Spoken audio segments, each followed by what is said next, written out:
Vamos orar, vamos falar com o Senhor, pedir que o Senhor fale conosco. Será que Ele ouve? Ele atende? Se você pedir, Senhor, fala comigo através da Tua palavra, Deus vai te ouvir? Não feche seus olhos. Pai amado e bondoso Deus, nós queremos te render graças, pedir que o Senhor fale aos nossos corações nesta noite. Fala de maneira poderosa, contundente, clara, objetiva, direta. Fala, meu Deus, não aquilo que queremos, mas aquilo que precisamos ouvir nesta noite. É o que te pedimos em nome de Jesus, e a igreja diga amém. Amém. Abra sua Bíblia, se possível, ainda de pé. Marcos capítulo 10. Marcos capítulo número 10.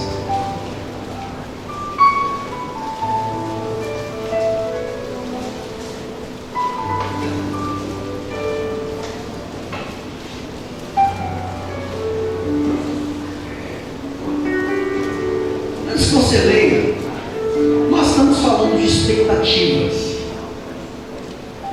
Coisa que muita gente perdeu ou deixou, expectativas.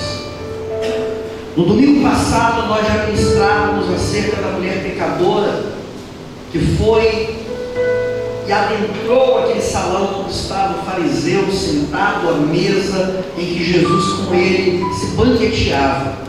Ele estava ali para um culto, mas o culto estava sem graça, era fariseu, era religioso, só fazia aquilo que estava no script. E de repente uma mulher que não tinha lugar naquela mesa, porque era uma mulher prostituta, ela pega um vidro de bálsamo, de nardo, a gente chama esse vidrinho é chamado de alabastro, porque ele é pequenininho e tem um gargalo afinalado, fino, brilho fino.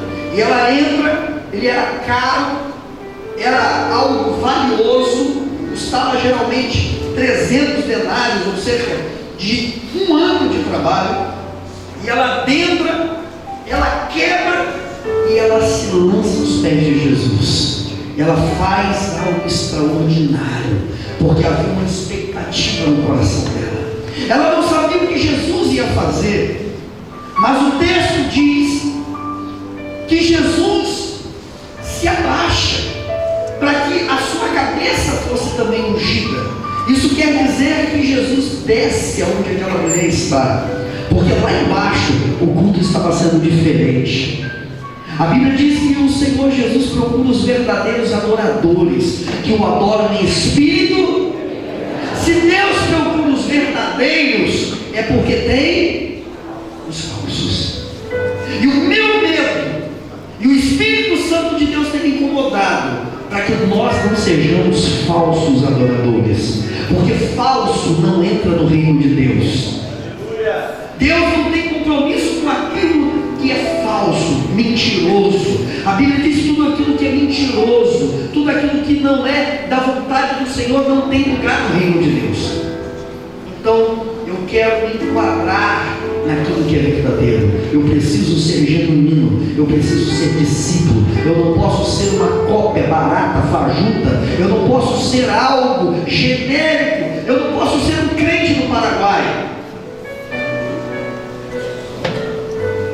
E eu estou pedindo a Deus esses dias, para que o Senhor nos permita ouvir, experimentar palavras que falem sobre expectativas. Alguém que não foi ao culto como se estivesse indo em qualquer lugar. Aleluia. Alguém que não fosse ao culto como se estivesse indo na feira, para buscar no finalzinho do dia a xepa.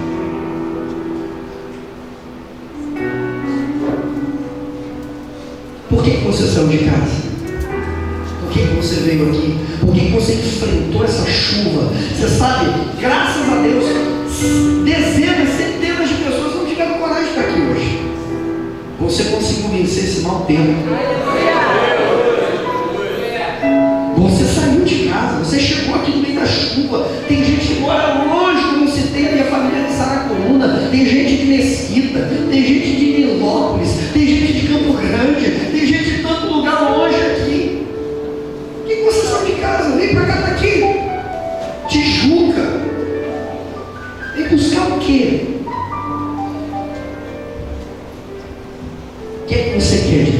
lugar. Está querendo o quê? Capítulo 10, verso 1. E foram para, capítulo 10, verso 46.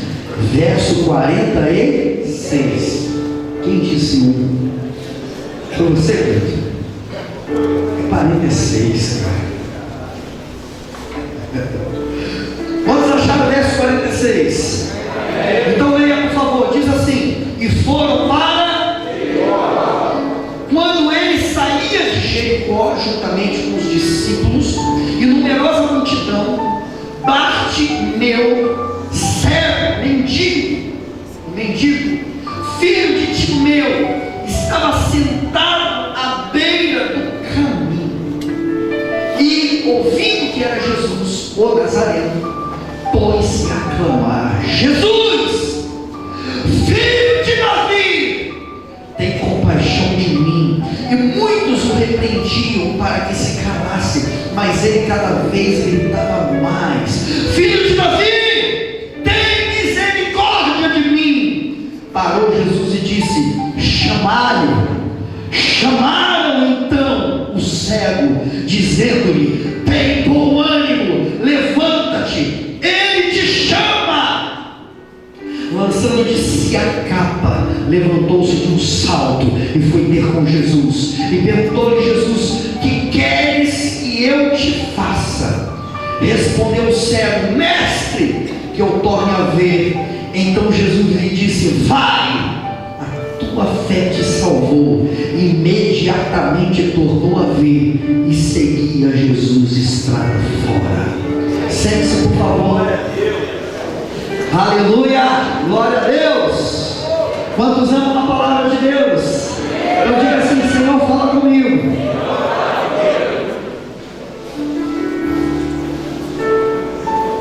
Expectativas geralmente se encaixam com oportunidades, das quais infelizmente muitos acabam perdendo.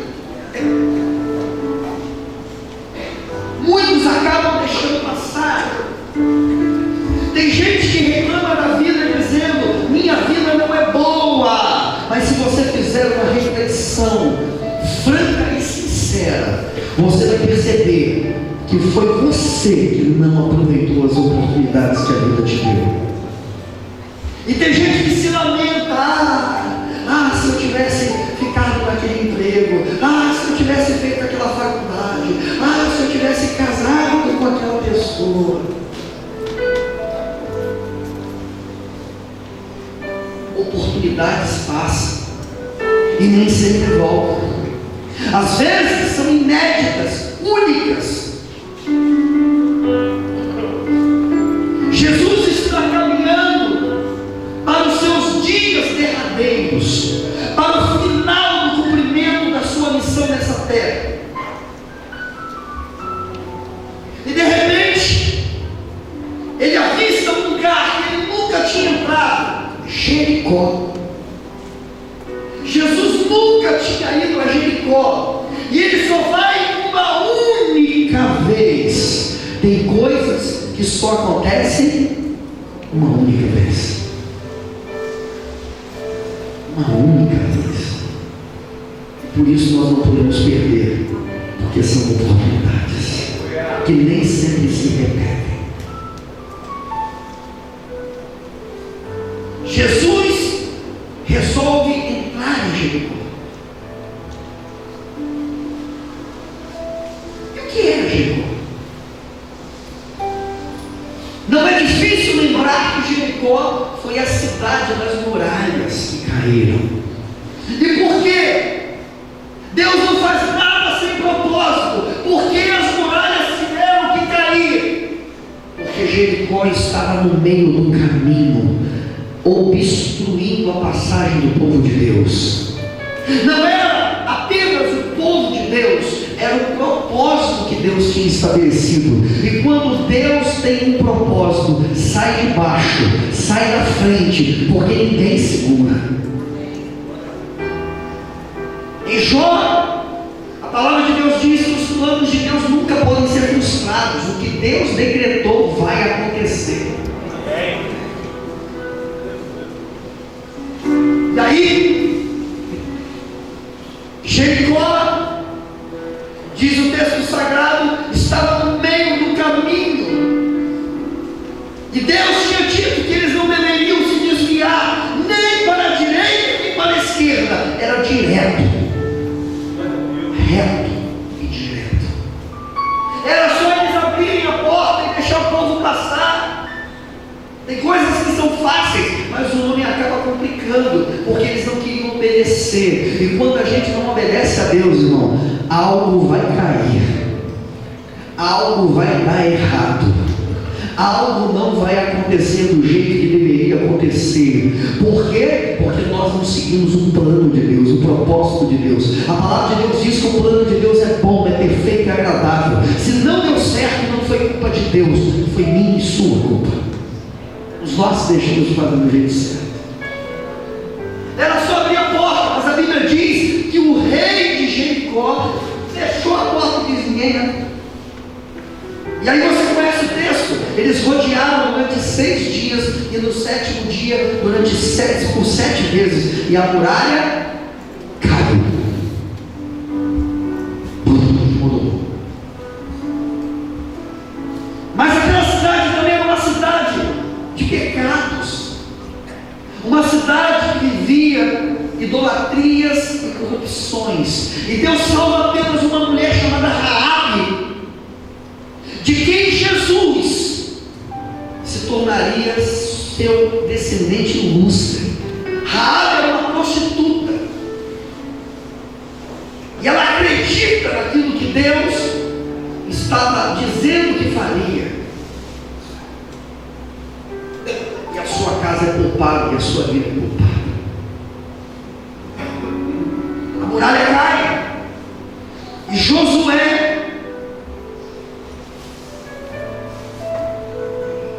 dá uma sentença, e ele diz que seriam malditos, amaldiçoados. Josué 6:26, se você quiser anotar ou quiser correndo lá ler, diz que todos deveriam dizer em uníssono que aquele povo estava amaldiçoado. E houve uma concordância, e houve uma palavra profética direcionada para aquela terra, de que eles estavam debaixo de maldição. E Josué diz assim, todo homem que tentar reedificar essa cidade, quando ele estiver fazendo fundamento, vai morrer o seu filho primogênito. E quando ele for acabando a obra, e ele for colocar as portas, os portais, os portões nos muros, vai morrer o seu filho mais novo, o seu caçula. A profecia foi proferida, irmão. Havia um profeta, um homem de Deus, falando na autoridade e na unção do poder de Deus, e era Josué.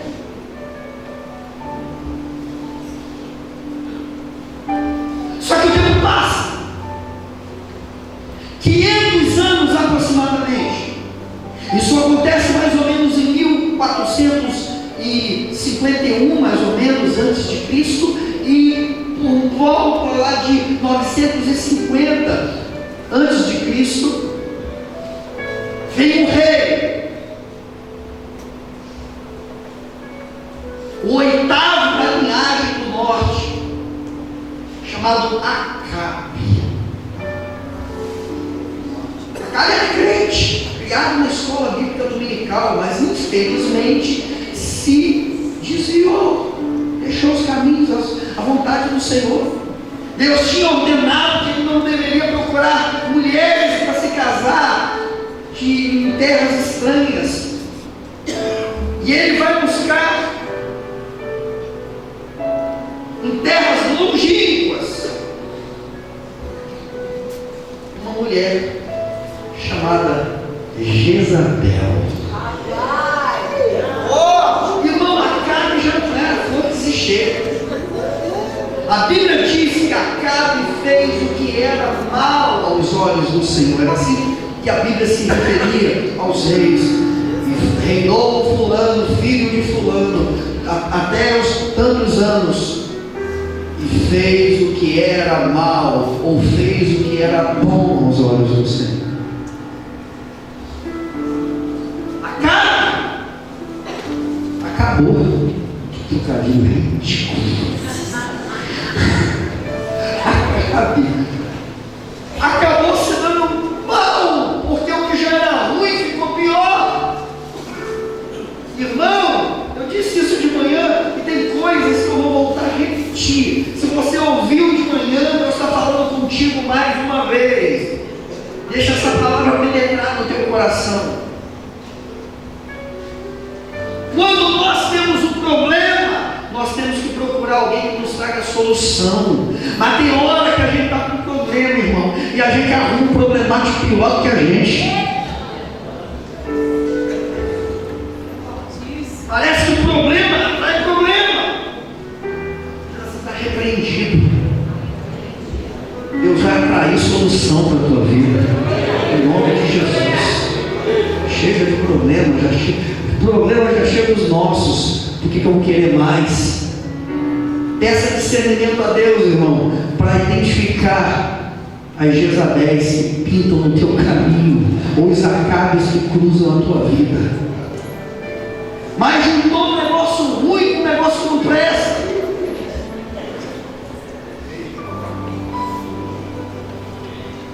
Juntou, está lascado, como agora complicou. Acabe e Jezabel. E Acabe, irmão, fazia cada coisa absurda.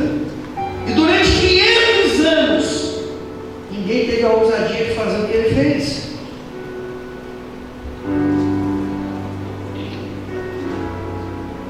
Acabe pensou, tem tanto tempo que Deus deve ter se esquecido.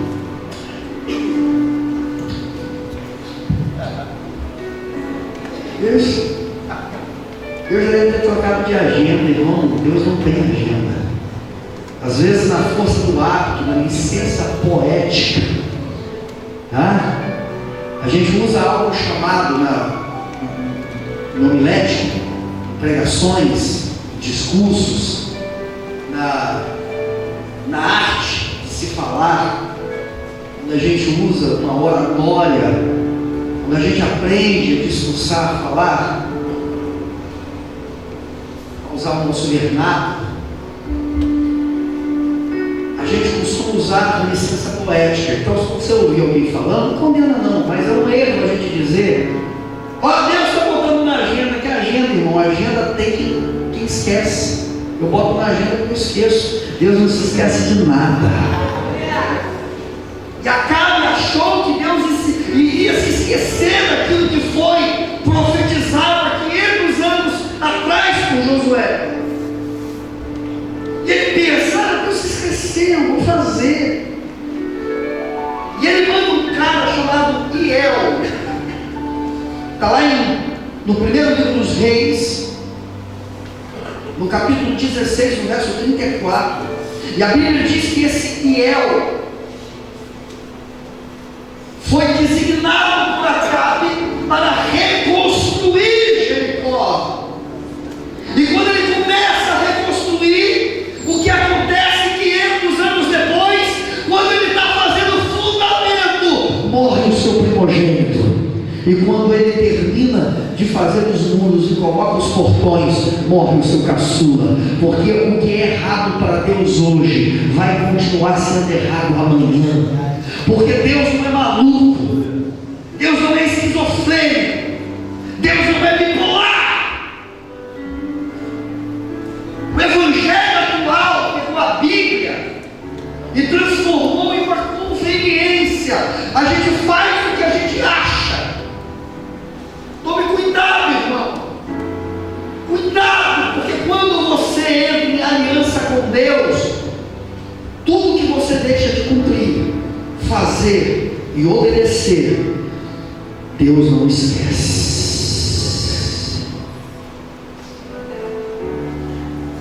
Deus não tem amnésia. Ele pode te perdoar, mas esquecer não.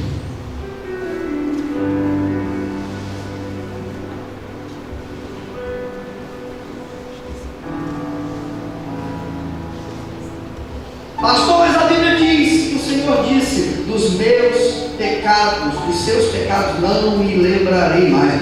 Pecado, aquilo que ofendeu a santidade de Deus.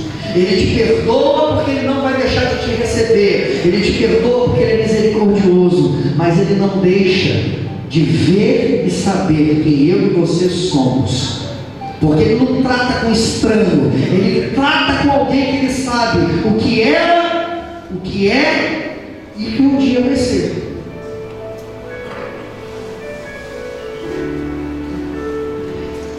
E andando mais um pouquinho nesse texto, a Bíblia diz que Jericó era um lugar amaldiçoado, e quem pagou para ver, sofreu. Embora tenha perdido o seu filho mais velho, o seu filho mais novo, um na construção da estrutura, do fundamento, e outro enquanto colocavam-se as portas, e povoou aquele lugar, colonizou aquele lugar,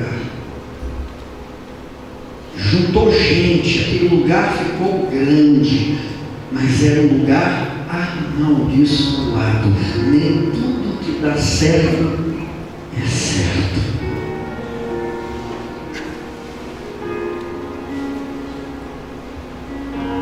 Nem tudo que dá certo é certo.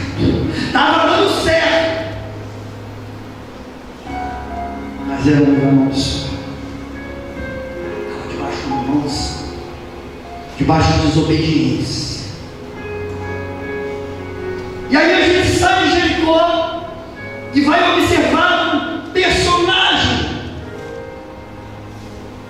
que estava provavelmente no entrocamento, na entrada de Jericó.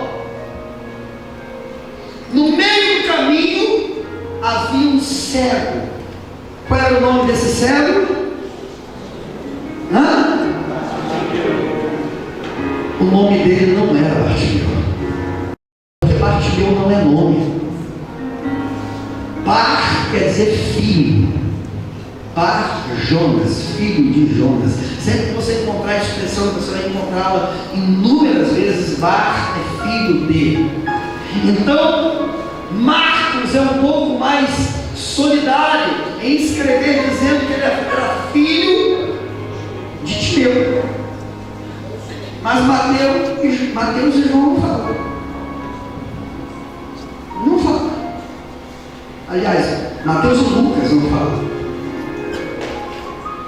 Mateus e Lucas não falam. Diz assim: o cego Bartimeu era filho de Timeu. A história e a situação desse cara estava tão ruim que nem nome ele tinha, irmão. E olha que de nome eu entendo.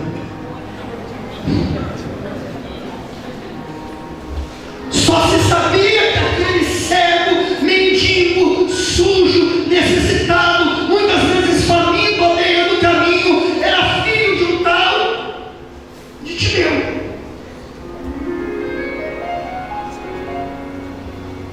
Quem era Timeu? Timeu, o nome Timeu quer dizer homem ilustre. Ele era filho de um homem importante. Mas o filho estava mendigando, pegando as migalhas, estava ali vivendo na miséria. Você conhece uma história semelhante?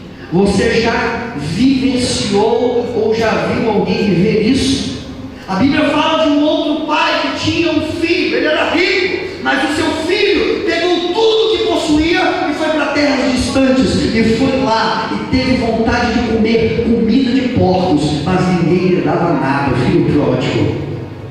Mas eu conheço outros que têm um pai rico, tremendo, maravilhoso, grandioso, mas está vivendo na miséria, está vivendo debaixo de migalhas. Tem um pai ilustre, mas está na beira do caminho. E aquele cego, diz o texto sagrado, estava com uma situação terrível, mas de repente ele ouve um burburinho, um tropel, um barulho de uma multidão, e de repente ele escuta o nome Jesus de Nazaré.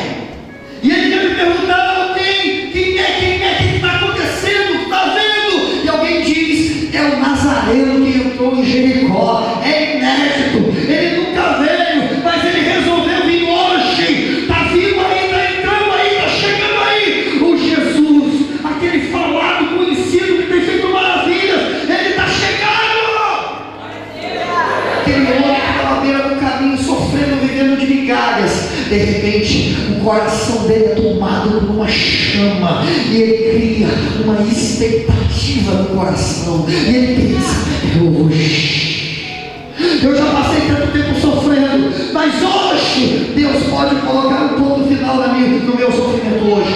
Agora, nesse momento, eu tenho que aproveitar essa oportunidade. Essa é a oportunidade. Eu não posso deixar ela passar. Eu não posso deixar ela escapar. Hoje. E aí o que ele faz? Ele vê a multidão passando. Ele ouve eles passando, e o som vai ficando mais longe, e aquela multidão eufórica, e ele resolve abrir a boca, e ele chama a atenção de Jesus, e ele começa a gritar: Jesus, filho de Davi, tende compaixão de mim. E ele falava mais alto, e alguém entrava no caminho e dizia: cala a boca, não importune o mestre. E quanto mais tentavam calá-lo, mais alto ele gritava: Jesus, filho de Davi, tem misericórdia de mim. E por que esse homem gritava? Porque ele era cego, ele não era mudo. Eu não sei qual é o seu problema, eu não sei quais são as suas limitações, eu não sei quais são as barreiras da tua vida, eu não sei quais são as suas fragilidades, eu não sei quais são as suas debilidades, mas você não é feito só de debilidades, de fragilidades, de falhas, de pecados, de problemas. Você tem qualidades, e quando a gente não pode ir de um lado, a gente vai de outro. Quando a gente não tem um recurso, às vezes você diz: pastor, eu queria tanto viver de maneira diferente, mas eu não tenho dinheiro. Você não tem dinheiro, mas você tem sabedoria.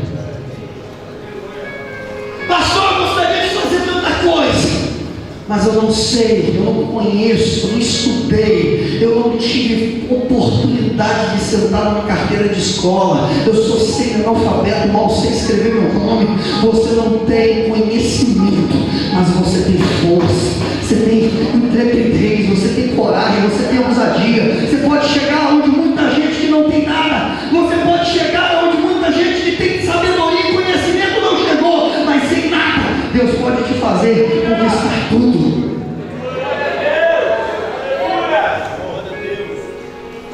Ele não tinha visão, mas ele tinha voz, e ele começa a usar aquilo que ele tinha, porque dizem pessoas com certas debilidades físicas, como por exemplo, a pessoa que é cega, ela acaba apurando a sua audição. E quando Jesus passava com aquela multidão, ele não viu, mas ele ouviu. E a Bíblia diz que a fé vem pelo ouvir.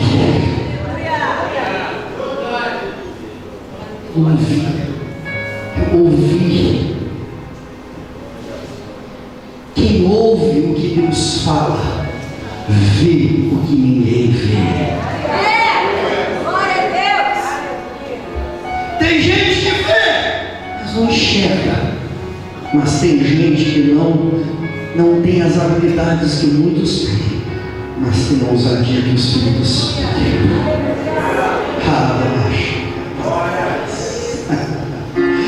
E aquele cego fala algo extraordinário. Eu não sei, irmão, se ele ouviu, eu não sei se ele leu. O que eu sei é que ele disse algo que nem os discípulos mais próximos de Jesus tinham dito. Ele diz: filho de Davi. Mas era o Nazareno, carpinteiro, filho de José. Mas ele não estava vendo um homem comum. Pelos olhos da fé, ele viu o Rei dos Reis, Jesus, filho de Davi. Tem gente que chega num culto como esse, e você vai perguntar a ela: o que o pastor pregou? Ele pregou Marcos 10. Ele primeiro falou que era versículo 1, mas eu acho que ele estava meio doidão, era 46. E o que foi? Foi do Bartimeu, mas não é o nome dele. O nome dele eu não sei, você sabe? Não, nem eu. Não sabe? Não sei quem raio que sabe. Eu só sei que o pastor falou que era filho de Timeu. Timeu. O que tem a ver com Timeu? Isso foi legalzinho. A mesma pessoa. Aliás, uma outra pessoa, perdão, ouvindo a mesma palavra, do mesmo pregador, no mesmo culto, sentado aqui no mesmo lugar. Você pergunta: quem que foi falado?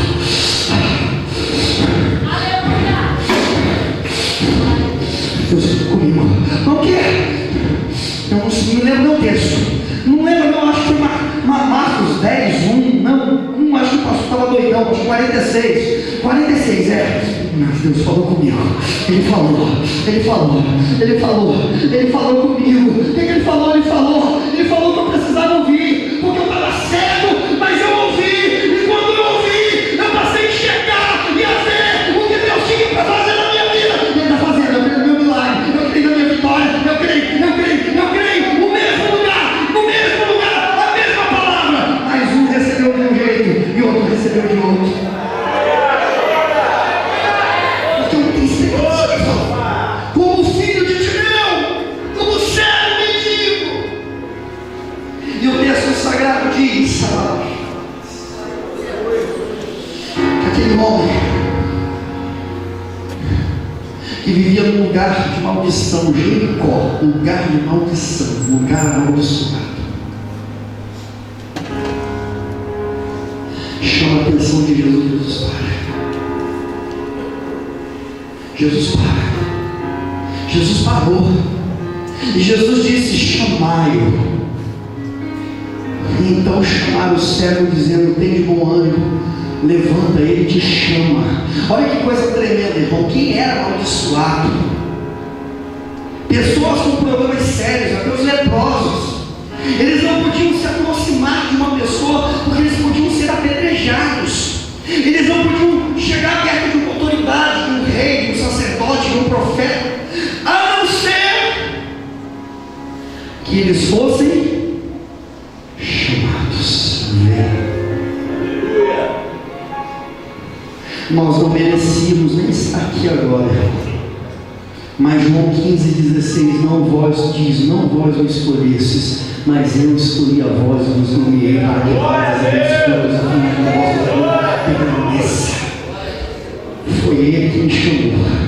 Eu não merecia, sozinho eu não tinha força para estar aqui, sozinho eu não podia buscar a sua face, porque os meus pecados eram tão pesados que me plantaram, que me cerraram, que me colocaram numa situação em que eu não conseguia andar, eu não conseguia me aproximar de Deus. Mas Ele olhou para mim e disse: vem. Hoje eu estou aqui para te dizer: tem de bom ânimo, Ele te chamou.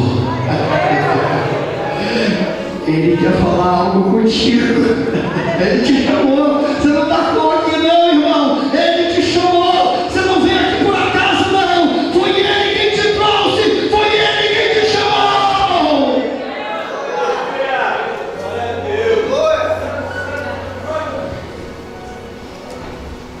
E quando aquele homem ouve isso, preste atenção.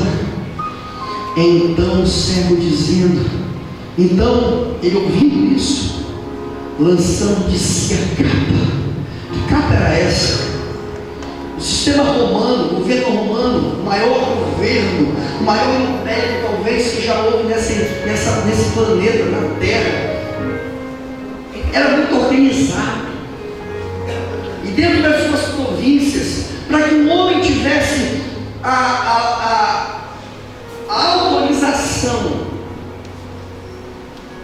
se fosse hoje era um cara crachá. Ele tinha que ter uma autorização até para mendigar.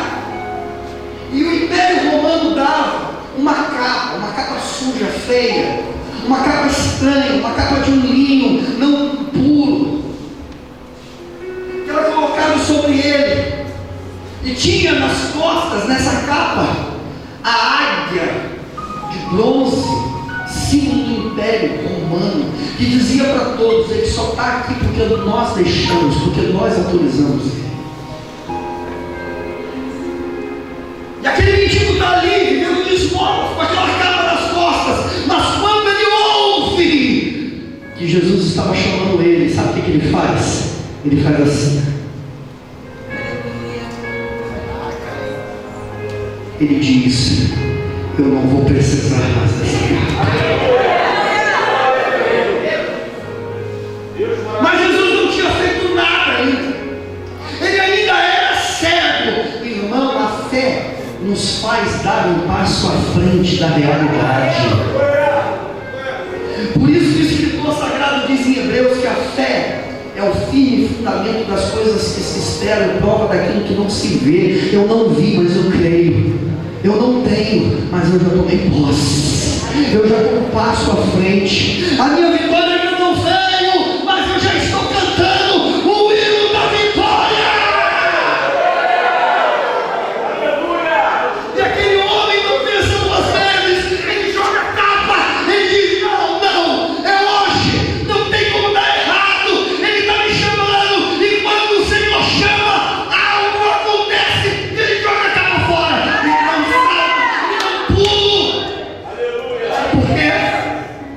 Porque ele era cego, ele não era aleijado. Mas tem gente que só é cego, mas não tem força para se levantar. Só é cego, mas não tem força para gritar. Só é cego, mas não consegue ouvir. Cego, Deus está mandando você ouvir. Cego, Deus está mandando você gritar.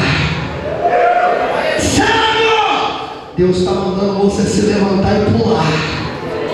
Porque se você fizer isso, a cegueira não vai ter vez. E ela vai dizer: esse homem já fala, já ouve, já pula. Ele merece ver. Fique de pé, por favor. E se puder dar um salto de vitória, dizendo: o Senhor me trouxe aqui, me chamou. Foi Ele quem me chamou. Eu estou aqui para jogar a minha capa para o lado. Eu estou fazendo a minha capa.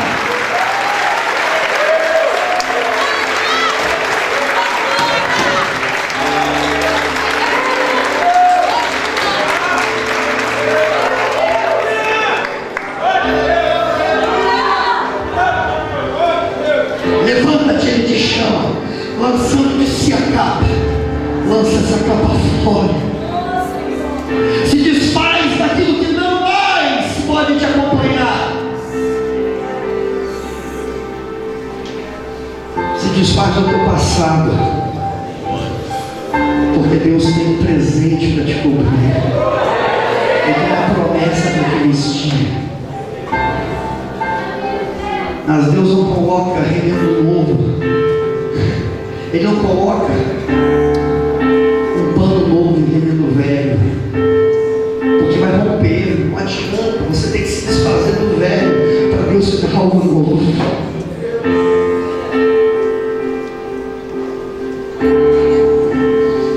Agora, o mais interessante, a cereja do bolo sempre está no final.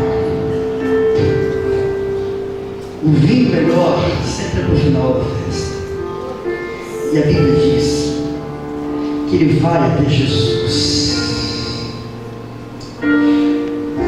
Lançando-lhe-se a capa, levantou-se de um salto e foi ter com Jesus. Perguntou-lhe Jesus, e perguntou-lhe Jesus, e perguntou-lhe Jesus: queres que eu te faça? Eu perguntei a você no início dessa mensagem: o que é que você veio fazer aqui hoje? Porque Deus procura os verdadeiros adoradores. E os adoradores de mentiras, falsos, não sabem o que vieram fazer. Só estão aqui para bater cartão. Não tem expectativa. Vieram para esse culto como se estivesse vindo para o supermercado pegar a promoção do encarte. Vieram para o culto como se vai para qualquer lugar. Eu quero que você entenda, irmão, que quando você vem para esse lugar, quando você vai para o teu joelho, para o teu quarto de oração, você precisa ir com expectativa, entusiasmo. responder. Hoje algo acontece. É hoje que minha doença vai ser curada. É hoje que o meu filho é liberto. É hoje que Jesus vai até a minha casa e vai transformar a minha família. É hoje que as portas se abrem. É hoje.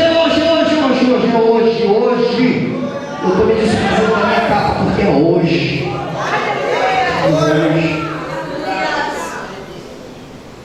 Mas a gente vem para o culto sem expectativa. A gente não ouve, a gente não fala, a gente não pula, e por isso a gente não vê nada. Quando você diz, o culto está tão fraco, eu não vi nada. Eu não sei, a igreja está meio, acho que não está orando muito não, porque eu não tenho visto milagre ultimamente. Se você não está vendo, é porque você não ouviu. E se você não ouviu, é porque você não abriu a boca para ele. E se você não gritou, é porque você ainda está caindo no chão com a capa nas costas, você não pulou, você ainda está paralítico. E é por isso que você não ouviu.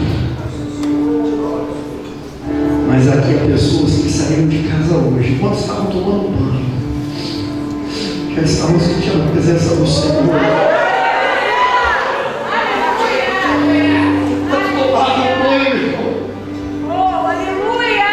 Sabe, irmão, deixa eu te falar uma coisa. A igreja que mais cresce no mundo, segundo estatísticas, é a igreja da China. Não existe uma igreja, uma denominação, uma instituição legalizada, porque ainda há o ranço do comunismo chinês. Aquele que um dia ensinou que a religião é o ópio da humanidade, é loucura, besteira. Mas é a igreja que mais cresce. A igreja underground, a igreja dos porões, dos escondidos, das matas, dos quartos de porta fechada. Dizem que na China está havendo um avivamento, que pessoas estão vendo milagres extraordinários. Antes de vir para o culto aqui, irmão, eu estava orando, eu apaguei as luzes do meu escritório. Eu botei um vídeo, um profeta, um homem de Deus, um queniano. Ele é muito chamado, ele é muito conhecido, chamado profeta da chuva. Porque ele um dia anunciou que depois de 3 anos de seca no Quênia, ele disse durante 2 semanas na rádio, rede nacional, vai chover. Quando nós nos reunirmos e começarmos a orar, vai chover. E eles começaram numa praça imensa, milhares de pessoas, gente de várias partes do mundo, gente do Canadá foi lá, porque eles só têm que ver. E era uma seca que estava morrendo muitos animais, era uma seca terrível. E aquele homem, David Owoye, começou a clamar junto com aquele povo, irmão. Talvez você diga, pastor, eu vou clamar aqui, 2 minutinhos eu estou orando, e aí se Deus não respondeu, começa a murmurar. Não, eu acho que o culto, eu não tenho certeza, mas eu acho que o culto demorou quase 10 horas. Você vai da Nigéria, em cidades como Lagos, onde existe uma igreja, irmão. Não assusta o que eu vou dizer, não é mentira nem brincadeira. É considerada a maior igreja do mundo hoje. Cabe 1.700.000 pessoas dentro, quase a população de alguns países como o Uruguai. Tem 3 quilômetros por não sei quanto. E quando eles começam a cultuar, eles oram durante horas. E de repente um paralítico começa a andar, o céu começa a enxergar. Aí a gente começa com o braço todo para levantar. Mas ninguém vai para ali, irmão, para bater o cartão, preocupado com, e aí? Não. É expectativa, é hoje, é agora. Irmão, que em nome de Jesus, Deus começa a criar expectativa no nosso coração.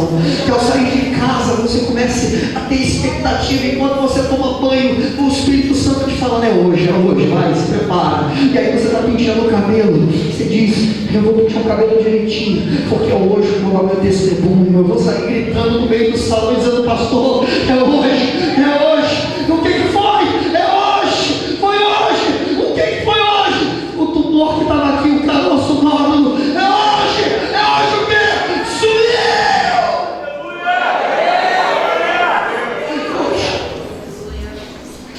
Aquele céu tinha expectativa, tinha certeza de que Deus iria fazer algo na vida dele, irmão. Mas de repente, o mais extraordinário de tudo acontece. Preste atenção. O que queres que eu te faça? Você sabe o que Deus quer? Você sabe o que você quer de Deus nessa noite? Está preparado para clamar?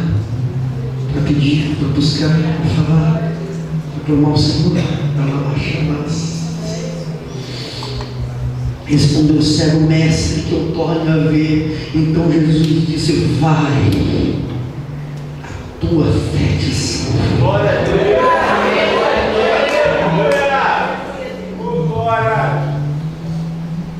Tua fé te salva.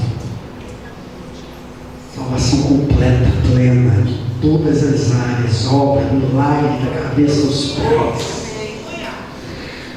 E a Bíblia diz que depois de Jesus dizer: vai, diga vai, a tua fé te salvou, diga vai, imediatamente tornou a ver.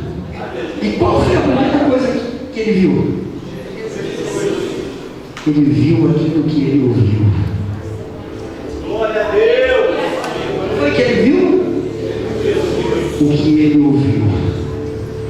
Quando ele perguntou quem é, Jesus Nazareno, pois foi esse que ele viu. O que é que você está ouvindo aqui hoje? Pois o que você está ouvindo é o que você vai ver. A primeira coisa que ele vê quando ele abre os olhos, Jesus disse: vai, a tua fé te salvou. Quando ele abre os olhos, ele viu Jesus. Foi você. Eu te reconheço porque eu estou ouvindo e vendo. Eu vi aquele que eu ouvi. Tudo começou com aquilo que eu ouvi. Eu ouvi, gritei, pulei. E agora estou vendo. Imediatamente tornou a ver. E seguia Jesus estrada fora. Ai, Jericó, cidade amaldiçoada. Se você pegar um guia hoje lá em Israel, uma caravana, se for judeu, ele não entra em Jericó, porque para ele Jericó é uma cidade amaldiçoada. Foi e será. Foi pronunciada uma palavra profética. E para se viver fora da maldição, você tem que sair de debaixo dela.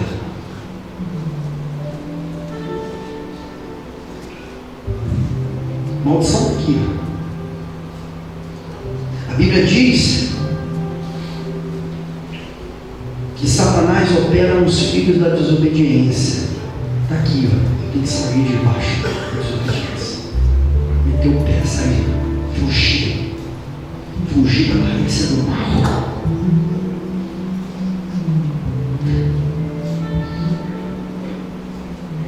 A cidade de Jericó está ali, é uma bifurcação. Quem vai a Israel vê uma estrada, de um lado Jericó, de outro Jerusalém. É caminho para Jerusalém. Aquele cego nunca tinha entrado em Jerusalém, porque ele estava amaldiçoado, e alguém amaldiçoado não podia entrar na cidade santa. Não podia entrar naquele lugar que era um lugar considerado um lugar da glória, da presença de Deus. Impuros, pessoas amaldiçoadas não podiam ir lá. Samaritanos não podiam ir lá. Pessoas de Jericó não podiam ir lá. Ele nunca tinha pisado lá. Era perto, mas ao mesmo tempo longe. Quem sabe haja alguma coisa na tua vida que parece que está perto, mas ao mesmo tempo está longe. Mas quando ele viu, ele disse: é para lá que eu vou.